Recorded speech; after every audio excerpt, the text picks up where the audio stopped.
Hello, everybody. Welcome to another episode of Carlton People.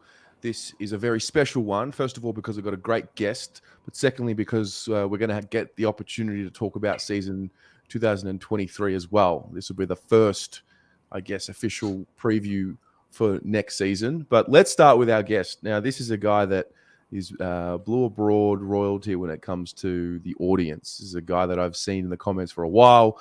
We built up a bit of a relationship, and I'm pleased to finally have him on for an episode. Sayaf, brother, welcome. Oh man, Terry, how are you?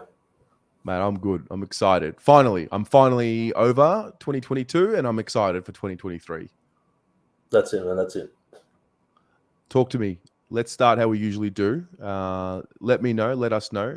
How did you actually become a Carlton supporter? What's the story?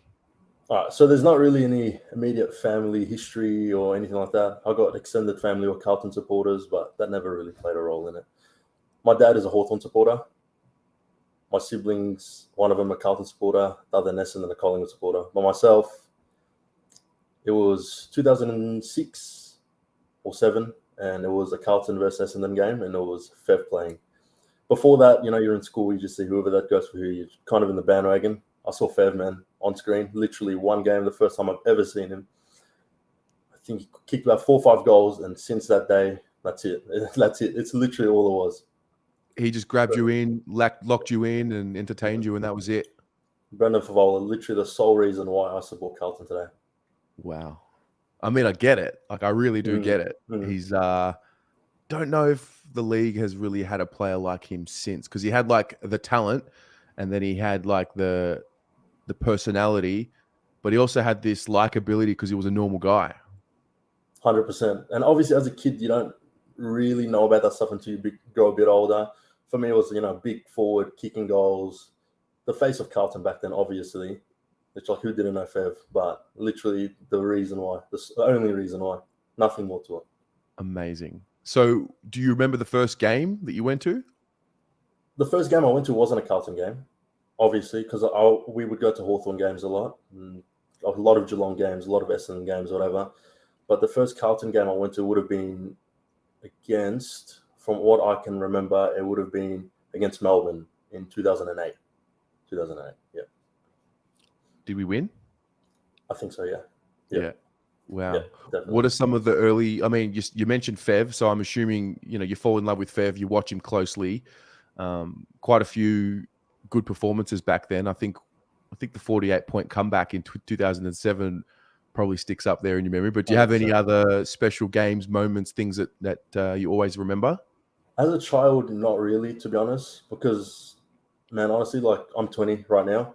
So what most I can remember is just being pretty shit house. Like, my favorite memories were literally like watching some of my favorite players play, and it wasn't even us winning. It was just moments, small moments, because Carlton always had their moments, and it wasn't like good years, but we had some good games here and there. But that's what I can remember. And honestly, for most people, the year that just passed would have been the best experience we've lived. But as a kid, I loved watching Yaron and Betts and Heath Scotland. Loved Scotland so much. I don't know why. He was just one that was very underrated in my eyes. Loved watching him play. But those names, that old Carlton was different. It's pretty epic. Yeah, that Carlton, I remember. I mean, for me, I was 20. I was 21 when that Carlton was around. Judd, Murphy, Gibbs, Cruiser, Scotland, Waite, all of them. And at that point, I just thought, you know what? We've paid our dues for the salary cap, and this is the new era. It's a rebuild. We're going through it. Got the talent in, got the best player in the league in Juddy at the time, and I was like, it's gonna happen. And then one day it just like crashed and ended. It was a really weird time to look back on. 100%. Like, I would have been much younger during that era. So for me, like, the real era kind of started maybe about 3-4 years ago. Like, from when I really got like balls deep into it. Especially like after you get your license, you can go to all the games. I haven't missed a game in maybe 3 years now, like that I actually attended. But definitely know what you mean, and I hope that's not the case for me, because I'm at that age now that you were when it all came crashing down. So fingers crossed. Fingers crossed. one more bit on that. Like, what Yeah. what do you think happened? Like, did we just get it wrong? Did we overestimate the group? I think so. Definitely. Because I mean, if you have the list, man, and obviously all that shit happened with the coaches and Malthouse came in, but you can't really blame one thing because it went on for a long time. It went on for longer than just Malthouse. We had the Bolton era and there was the Teague era and all that. So, but I think now finally the puzzles, come into place and all the pieces are fitting in. It's exciting. We saw a glimpse of it, I reckon, this year. A glimpse of it. I mean, and a lot of us really did get, I think, overexcited. But I think we're in for some good times. Yeah, man. I mean, now knowing that we've gone through the next rebuild and looking at the list and the way that we've built it now, like I remember back then thinking, all right, well, we've just got the best players at the top end, but the depth maybe wasn't as good. Those role players were solid. They were solid players, but you look at it now, it looks to be a lot more balanced than what it was back then. We kind of drafted from the midfield first back then, and then this time around we drafted, Wiedering, Mackay, and Charlie like first. So we started with the key pillars. 100%. And even like the difference now is crazy because if you just look at the way we handled this year's draft, big difference. Just the way they went about it and how the fans feel. I think it's probably one of our best drafts in recent memory, if not the best. Like, we did not go wrong. I think Nick Austin's a freak. He's a genius. So I'm happy, man. Yeah, man. So, man, you've lived through some shit. That's what you've lived through. You've lived through some dark times. When did the community aspect of like the club, because the club's emotional, like there's something about it, we're all drawn to it. Like maybe we're drawn to it a little bit too much, but you can't help it. It's kind of just, it pulls on the heartstrings. Like, how do you explain that? For me, there's nothing like it, man, like footy, or not even footy, like Carlton, because I don't think many other, maybe the big clubs, but there's no other club with the supporter base like us, like the passion. It's unmatched. Maybe you got your Collingwood and Essendon, Richmond, maybe close to us, but for us, man, it dictates our weeks, our emotions, our feelings. And once the season's over, you realize like just how much you take it for granted sometimes, and you need to live through every week and enjoy it. And obviously there's ups and downs with everything, but for me, it's honestly really hit the past 2 off seasons. Like once it's been gone, just how much I want it back. Yeah, I feel that. Let's touch on 22. We'll talk about it because we have to. What did you make of that? The biggest roller coaster of emotions I've ever lived, without a doubt. We saw the highest and the lows. Like literally, the highest for me probably would have been, for me, it was the Bulldogs game. Honestly, that one for me was. I thought like we're in, we're here, we're playing finals, man. And the amount of times I've gone to fan camps, Terry, I've gone and watched replays of myself telling you we're playing finals. I can't watch it anymore. I've given up. And all those compilations you've made, man, it's just, you will never get over it. We could win a flag. I don't think we'd ever get over this year. Honestly, I don't think I could. I couldn't agree more. The highest for me was the Bulldogs game, and the lowest, it just has to be that Collingwood game. That final siren is the worst thing I've literally felt my whole life. Yeah, somebody was telling me recently, I was having a conversation about it, and they were saying that the loudest noise they've ever heard is like when Jamie Elliott kicked the goal. And to be honest, I don't remember it being loud. I remember being stunned, and I remember being like, oh, it was like an out-of-body experience. It was like, oh my God, like this is happening. Like this is really happening. And I'm not sure if it's because like we were naive, because I mean, like, how do you not think you're going to play finals? Those last 2 weeks, man. I sat with Rocco both games, and we did not say a word. We couldn't. We didn't look at each other. I was like, after both sirens, I was literally staring at the field, and I didn't know what I was looking at, because you're in shock, man. When you like, for me, round 22, when Kerno kicked that goal, that was really loud. Like that crowd reaction was like, we've made it. And when I watched it, I'm not even kidding you. I teared up 100% when I watched the replay that night because you hear it in the supporters. You're like, we've made it, whatever, round 22 over. But then to relive the same thing the week after against your biggest rivals, it can't be written like any worse than that at all, and by a point. Mm-hmm. But I don't know, man. What do you do? What So can you say? do you think it's going to be like? Do you think we're going to feel the effects of the trauma of it? Like, do you think it affects the players mentally, or do you think it's going to be the springboard and the kick up the arse that they need in their memories when they're training in the preseason to just get them through more extra sessions and like we'll build off it? I think the latter. I definitely think the latter. I also think we're under some very good hands, but talk is cheap, obviously. Yeah. Anyone can say anything, but until it's actually done, you can't really believe it. And what have we got to believe it? Because we could next year start the season 6-0, 7-0, 8-0, but it doesn't really mean anything until you actually get there. Because we saw what they're also capable of in how they finished the year. So as supporters, it's pretty crazy how it's out of our control, yet it dictates our lives so much. But that's also like the beauty of it. It is. It's ridiculous. Like I I've lived enough to know that you should more often than not put your time into things you can control. But for whatever reason, like for 23 or 24 weeks of the year, it's like I'm more than happy to let go and just let something else just take over and control me. It's ridiculous. It's crazy, man. It is. So of this current crop that we've got, like who do you latch on to? Who are your favorites? The obvious one, Adam Sard, for obvious reasons. There Mm-hmm. is my favorite player, hands down. And it's pretty crazy how much the fan base has, gravitate towards him as well. You do not see much negativity at all, if anything, about Sardi. He's a fan favorite, obviously. For me, he's my favorite player. I love me some George Hewitt. Love George Hewitt. Him getting injured was just. Anyways, I think that was also a big part of it. I know you can't really, pinpoint on one player, but when he went down, it was a bit, you could see the change. I love Mitch McGovern in defense. Love him. I don't know why. For me, Terry, I gravitate towards the players that cop a lot of slack. I don't know why. For whatever reason, I love me some O'Brien, McGovern, your Plowmans. I love because why wouldn't you want to see these players do well? But obviously, you have to.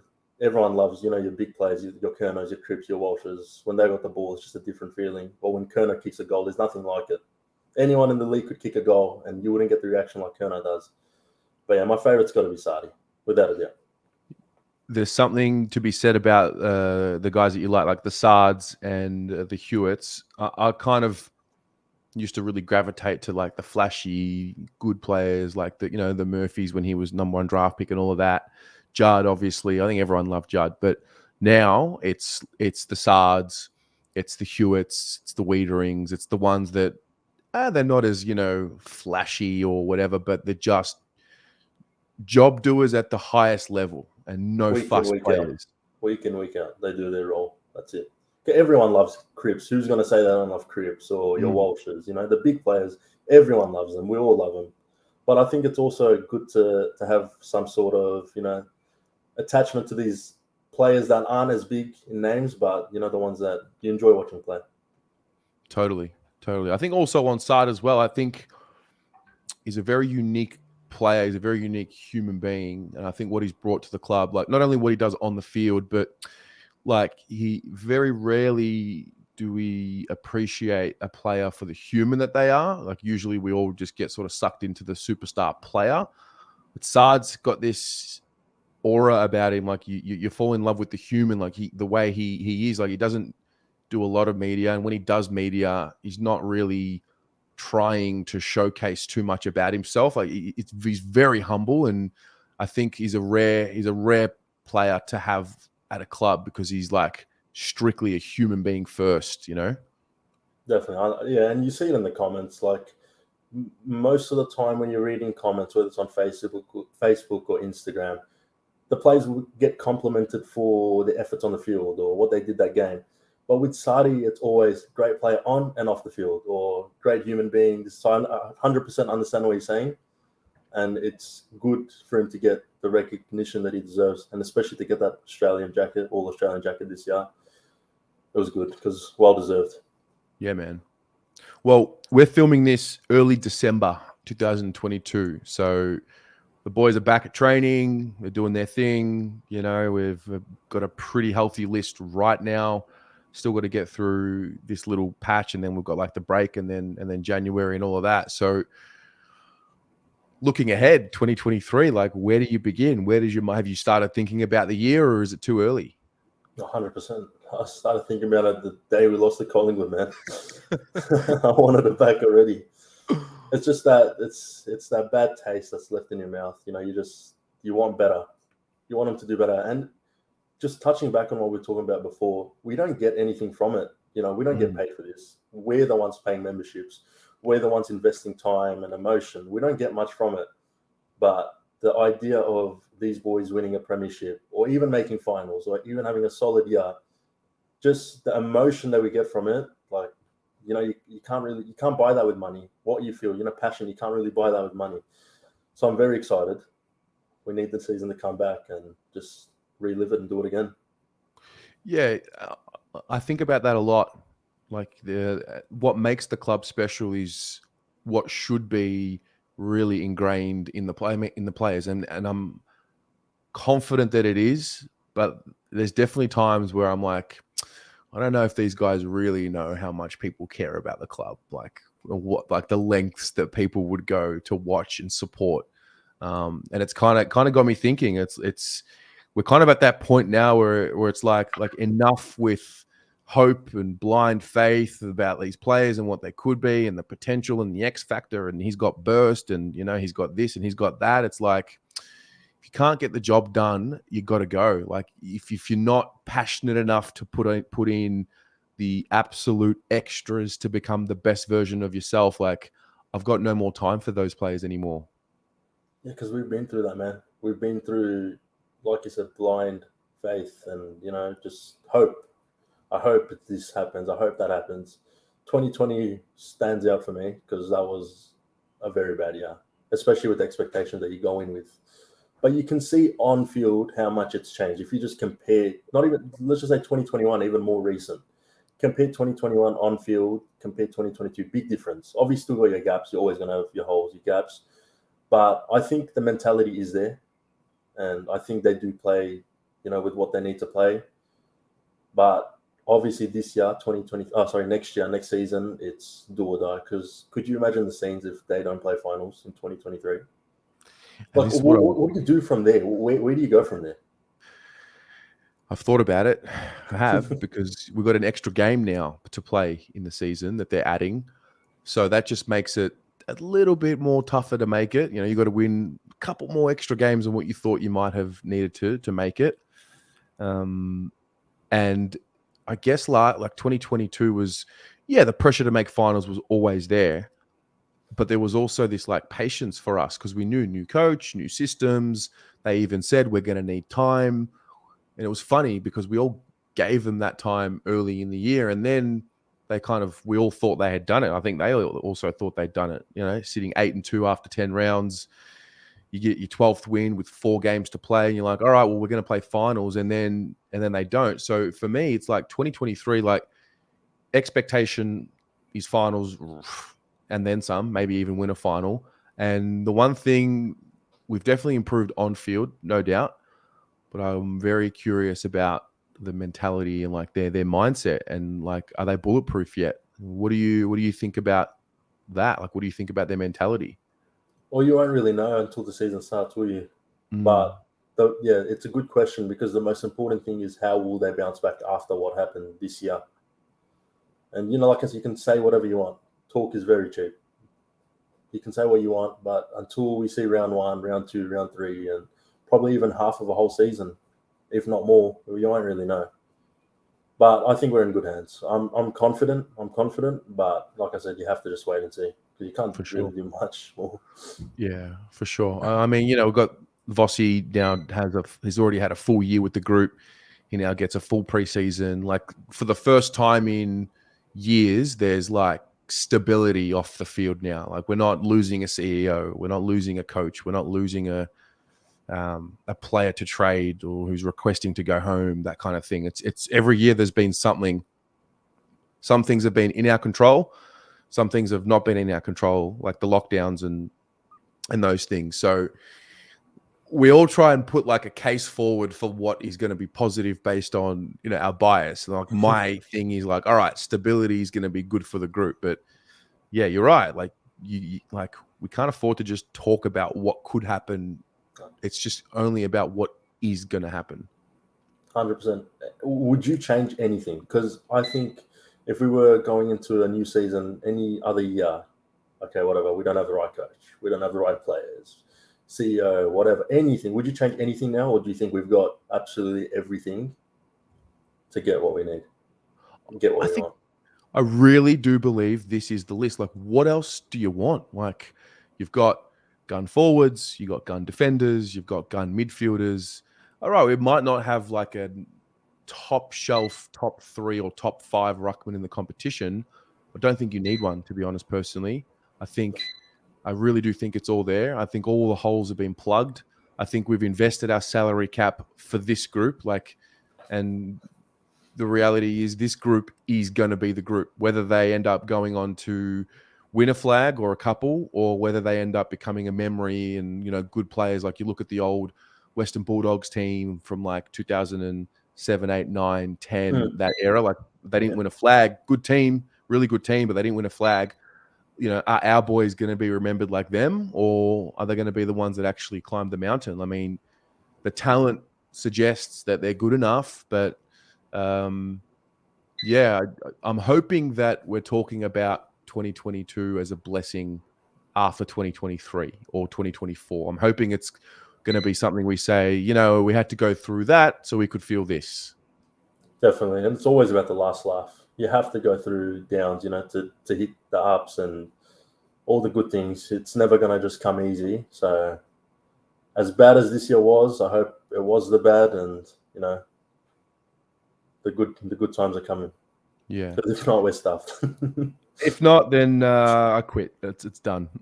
Khalas. Because literally, what would you do though? Like, I know it's hard to answer now, but worst case, if this club did not make finals this year, where do you go from there? And it's not even making finals, Terry, because you could make finals. You could go out in the first, you know, in the first elimination final. It's not even just making finals. Yeah. Like, what is your expectation this year? What would you want? And what do you think you'll stick with all year? What I'll stick with all year, we win a final.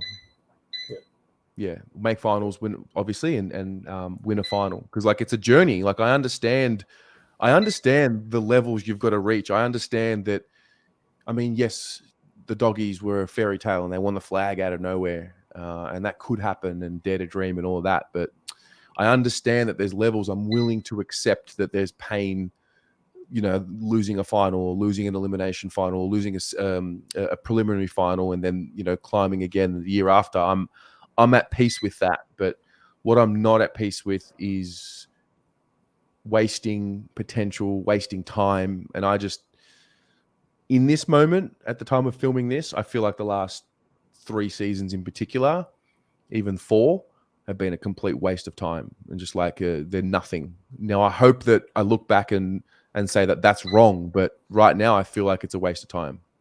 Well, it is, and I don't think that will change, maybe excluding 2022, but could you really say what we got from 2021? Because I don't think we got much at all, or 2020, 2019, that you bring out, and because this year was different, even though the way we went out was pretty heartbreaking, we took a lot of good from it, and we can take that on to next year. But those 3 years before that, I couldn't tell you at all. Definitely a waste, without a doubt. I'd agree with that. I'd agree. Like, yes, it was a terrible way to end, but at least I come away from that season saying, all right, I know what we're trying to do. Like, I know how we're trying to play. And there's a little bit more certainty around the style. I remember the big criticism when Tiggy was coaching. It's like, well, what are we actually trying to do? We're just bombing along all the time. There was no method. So, yeah, that combined with the faith that I've got in Vossi and Cookie and Sayers and all of that, we hope. We have a brand finally. I can say that with 100% confidence that we have a brand. Yeah. And we know what we expect going into games. Whereas if you look back a couple of years ago, you didn't. It was literally which Carlton is going to show up. 1 week would be amazing. The next week would be absolutely no words for it. This year, maybe the Adelaide game, the only game where I could probably, just remind you of the old times. But other than that, we saw glimpses in every game, even the bad games. Oh, I agree. Totally. So we know who the stars are. Who are the guys you look at that are really young and up and coming that you got your eye on, that you like the way they go about it? Motlop. Yeah. Motlop is going to be a freak. I think he's already, or if not very close to overtaking some of the other small forwards. But there's just something about him. There's always something about Indigenous players.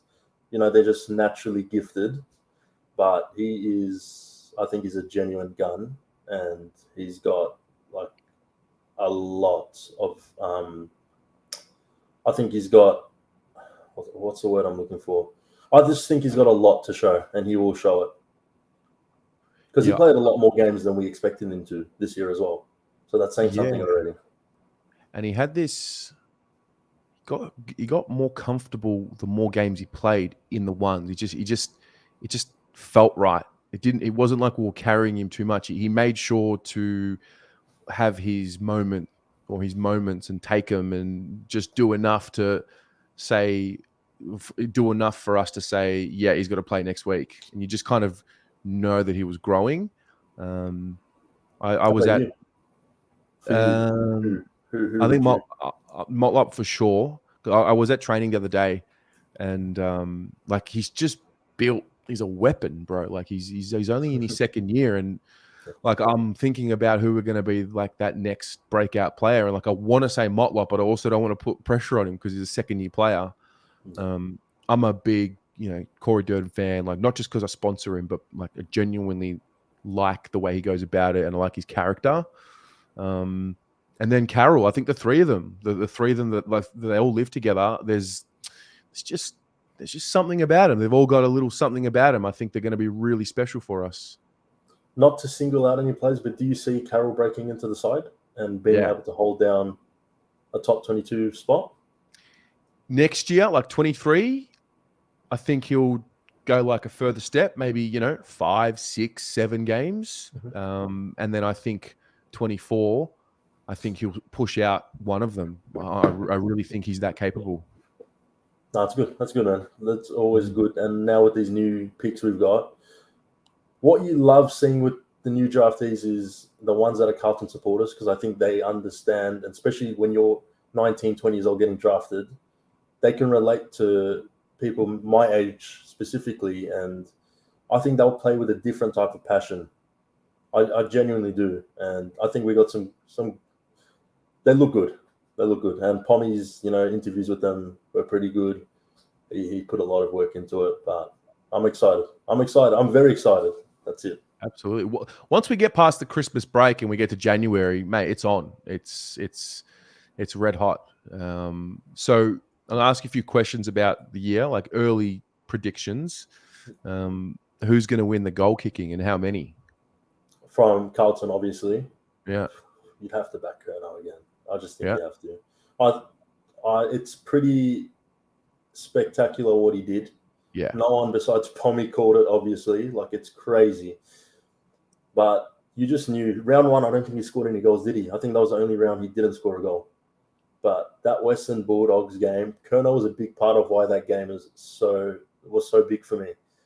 Because he scored that goal from the pocket that it was, it's the really tight angle. I was just, I have to back Kerno. You can't not. You can't not. I'm with you. I think he's, as long as he's on the park, I think he's the best forward in the league. maybe up with Jeremy Cameron. Slow it down. Yeah. Charlie, that's it. Yes. I hope that there's a little layer of maturity that develops as well. Just, you're right. Just because at the end of the day, like it's on Harry and Charlie to lead and be the mature ones, which is tough to say because like they're 20, what are they, 23, 24? Like they're not quite fully mature as footballers yet, but also it's like we need them to be mature, you know? They've been in the system for a long time now. Yeah. I don't think there's any more sugarcoating it or having more sympathy than you should.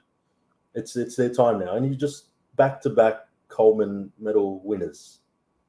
They need to be the leaders now. There's no other way around it, in my opinion. Yeah. Best and fairest? Best and fairest, Hewitt. I think George Hewitt. If he can stay injury free, he's top 5, top 3 most reliable, consistent player we've got. Yeah, I'm with you on that. And how many wins? I think we played. So we played 23 games. So yeah, how many wins? Well, we got 12 this year, didn't we? We did. It's pretty crazy how all year we were saying 12 is the goal too. Crazy. And you were doing your little countdown. We're halfway there. 4 to go, 5 to go. It's crazy. So I don't think I can really give you a number in terms of how many wins, but I'd like to see us finish top 6. Top 6. Oh, okay. Yeah, I get you. No matter how many wins it takes, or by however much percentage, I think top 6 should be the goal for them, if not more. Because why not us? I don't understand if other clubs can do it. Why not us? We've got everything now. There's no excuses. Totally. Well, I mean, history will suggest you got to give yourself the best chance, top 4 to win a flag for the most part. And then there's the next layer of, well, you got to play a home final. So like we can't afford to finish 7th or 8th and then play into. I mean, if we play interstate, we play interstate. It is what it is. But for us, we know like you finish 5th or 6th, you get that home final at the MCG. Like that's us. That's the fans then come into the picture of the Carlton home game fans. Home elimination final is the dream at the moment.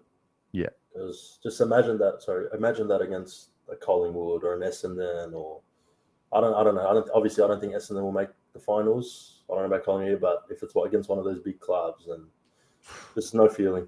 And I haven't experienced it, man. I have not. I've not experienced the final in person. I watched the Richmond elimination final on TV. I was young. I was 11. We didn't go to that game. It was hard to get tickets. Yeah. I've seen nothing in real life to give me that contentment or anything. And even at 11, you're excited, but you're not really fully. You don't fully. Do you remember it clearly, or is it patchy? No, for them it's just they win or lose. You don't invest your everything about you into it. Whereas when you go old and mature, it's like I said, dictates every single thing you feel during the week. Yeah, man. Yeah. No, it's good. It's exciting. It's good to finally be talking about something other than round 23 because that just we had to sit with it for a while, and now we've got training back, content's back, all of that, so we can start moving on. But mate, until we get it back, it's not stopping though, because no, that's right. You saw Swoopy today on Instagram posting. I don't know if he posted about I think he made Spotify. Same thing with the Spotify rap. You won't hear the end of it until you get it back. Correct. And I'm a big believer in live in the moment, enjoy it. You don't know when it's going to come back. You got to live life in the moment. And I thought about it. I'm like, how are we going to live in the moment and enjoy round 4 if we beat whoever we beat? I'm not going to I'm going to enjoy going, but I'm not going to be really enjoying it until I know we're 100% in the 8. 100%. You won't. Until we make it, we have to make it. That's it. Just quickly, who's your picks for the leading goal kicker and the best and fairest? I think Charlie can go up again. I think he can kick. I think he can go to 70 plus. I think he can go up again. I actually think both of them are gonna. I think both of them will kick 60. Yeah, I mean Harry did pretty well until he got injured, man, and he came back pretty strong as well. So if they can stay injury free on the park, then anything's possible. They're looking good. Yeah. And your BNF?